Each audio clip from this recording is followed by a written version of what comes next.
Hi అండి, welcome to my channel. Friends, నేను previous వీడియోలో బెంగళూరు నుంచి బేలూరుకి ఎలా రావాలో, బేలూరు టెంపుల్ యొక్క విశేషాలన్నీ నేనైతే ప్రీవియస్ వీడియోలో ఎక్స్ప్లెయిన్ చేశాను. ఒకసారి అది చూడండి. ఫ్రెండ్స్, మేము ఇప్పుడైతే హలేబీడ్ టెంపుల్కి వెళ్తున్నాము. ఇది బేలూరు నుంచి 17 కిలోమీటర్స్ ఉంటుంది. ఈ టెంపుల్ కూడా చాలాసార్లు దోపిడీకి గురైందంట. అదేంటో నేను ఈ వీడియోలో ఎక్స్ప్లెయిన్ చేస్తాను. ముందుగా మన ఛానల్ని కొత్తగా చూసే వాళ్ళు ఉంటే ప్లీజ్ సబ్స్క్రైబ్ చేసుకోండి. అప్పటి హొయసల సామ్రాజ్యానికి రాజు అయిన విష్ణువర్ధనుడే దీన్ని కూడా నిర్మించారంట. అప్పటి రాజు కాలంలో ఇదొక రాజధానిగా ఉండేదంట. ఈ టెంపుల్ కూడా 14వ శతాబ్దంలో ఢిల్లీ సుల్తాన్ చేత 2 సార్లు అయితే దోపిడీకి అయితే గురైందంట ఫ్రెండ్స్. ఇంకా తర్వాత యుద్ధాలు జరిగిన టైంలో చాలాసార్లు ఈ టెంపుల్ అయితే దోపిడీకి గురైందంట. సో కొన్ని విగ్రహాలు అయితే ఉండవు, తీసుకెళ్ళిపోయారు వాళ్ళైతే. సో ఈ టెంపుల్ ఎంటర్ అవ్వగానే మనకి లెఫ్ట్ సైడ్ వినాయకుడు అయితే దర్శనమిస్తారు ఫ్రెండ్స్. రైట్ సైడ్ వచ్చేసరికి హొయసల సింబల్.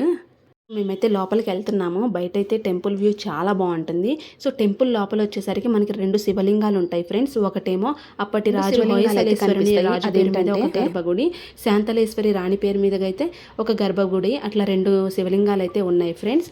రెండిటికి డైలీ పూజలు అయితే చేస్తారు. సో ఈ టెంపుల్లో కూడా దేవుడి ముందున్న సీలింగ్ అయితే చాలా ప్రత్యేకత. ఆ శిల్పాలు చూడండి, చాలా అద్భుతంగా ఉంటాయి. ఇక్కడ మనకి స్వామి తూర్పు దిక్కుగా మనకైతే దర్శనమిస్తారు ఫ్రెండ్స్. అది కూడా చాలా బాగుంటుంది. ఇదేంటంటే సూర్యోదయం సూర్యాస్తమం అనేది ఈ టెంపుల్లో చాలా అద్భుతంగా ఉంటుందంట. మీకు వీలైతే మార్నింగ్ ఈవినింగ్ 2 చూడండి. సో చూడండి, చుట్టూ విండోస్ ఉన్నాయి కదా, అవన్నీ గాలి వెలుతురు పోవడానికి చాలా బాగుంది. అదైతే ఇక్కడ ఉన్న 2 శివలింగాలకు ఎదురుగా 2 మందిరాలు అయితే ఉంటాయి. ఆ 2 మందిరాల్లో నందీశ్వరుడు అయితే శివుడి వైపు చూస్తూ 2 నందీశ్వరులు పెద్దవి ఉంటాయి ఫ్రెండ్స్. చాలా బాగుంటుంది నందీశ్వరులు కూడా. ఇదంతా బయట గార్డెన్ ఏరియా, చూడడానికి చాలా బాగుంటుంది. మాకైతే టైం సరిపోక మేము అదంతా చూడలేదు. ఇది చూడండి ఫ్రెండ్స్, నందీశ్వరుడు. మనకి రియల్గా నంది చర్మం ఎట్లా ముడతలు పడి ఉంటుందో, సో వాళ్ళు కూడా అలానే ముడతలు పడ్డట్టుగా చెక్కారు. అది చాలా బాగుంటుంది. నందికి వేసిన జ్యువెలరీ కానీ, వాళ్ళు అప్పటి శిల్పుల యొక్క ప్రత్యేకత కానీ, మళ్ళీ నంది ముందున్న గంట కానీ, అవన్నీ చాలా బాగుంటుంది. చూడండి, ఎన్నో ఏళ్ళైంది నందీశ్వరుని చెక్కి. ఆ పాలిష్ ఇప్పటికీ చెక్కు చెదరకుండా అలానే ఉంటుంది పాలిష్. చూడండి, అటేమో ఒక శివలింగానికి ఎదురు నంది, ఇటు ఇంకో శివలింగానికి ఎదురు నందీశ్వరుడు. రెండు నందీశ్వరులు ఉండటం చాలా ప్రత్యేకత అనిపించింది నాకైతే. ఈ టెంపుల్లో కూడా చాలా షూటింగ్ అయితే జరిగినాయి అంట ప్రీవియస్, బట్ ఇప్పుడైతే జరగట్లేదంట, పర్మిషన్ ఇవ్వట్లేదంట. అది చూడండి, ఇదంతా గార్డెన్ ఏరియా. ఇక్కడ చాలా శిల్పాలు ఉన్నాయి చూడండి ఫ్రెండ్స్. కనిపిస్తుంది చూడండి, అది నది. ఆ నది ఒడ్డునే హలేబీడు టెంపుల్ ఉంది. సో ఆ నది పేరు ఏంటంటే యాగాచి నది అంట. మందిరంలో అయితే ఒక శిల్పం అయితే ఉండదు ఫ్రెండ్స్, అది కూడా దోపిడీకి గురైందంట.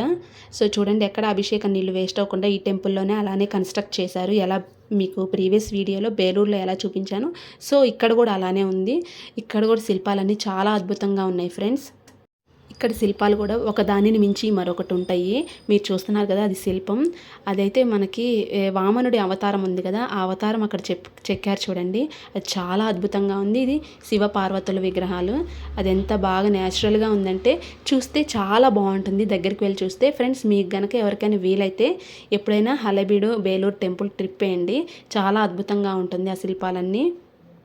చూడండి, ఇక్కడ కూడా ఒక శిల్పం లేదు. సో నేనైతే టెంపుల్ రౌండ్గా చూపిస్తున్నాను వీలైనంత వరకు. ఫ్రెండ్స్, మీరు కూడా ప్రీవియస్ ఈ హలేబీడ్ టెంపుల్ విజిట్ చేసినట్టుంటే మీ అనుభూతి ఎలా ఉందో ప్లీజ్ కామెంట్ సెక్షన్లో కామెంట్ చేయండి. హొయసలేశ్వర టెంపుల్ అంటారు దీన్ని కూడా. ఫ్రెండ్స్, మీరు ఇప్పుడు చూస్తున్నారు కదా, ఇవి మిగిలిపోయిన శిథిలాలు. ఇక్కడైతే ఒక ప్లేస్లో అయితే వీళ్ళు పెట్టడం జరిగింది. మేము అవి చూపిస్తున్నాం చూడండి. ఇవి మిగిలిపోయినాయి ఆ కాలంలో.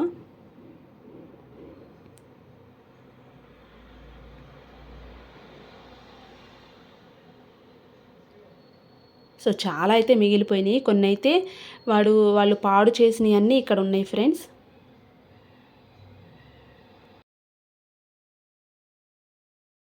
సో ఇది ఫ్రెండ్స్ హలేబీడు టెంపుల్. నేను చూసింది అయితే మీకు చూపించాను. సో మేమైతే ఇంకా ట్రైన్ టైం అవుతుంది, మేమైతే ఇంకా రిటర్న్ అవుతున్నాము.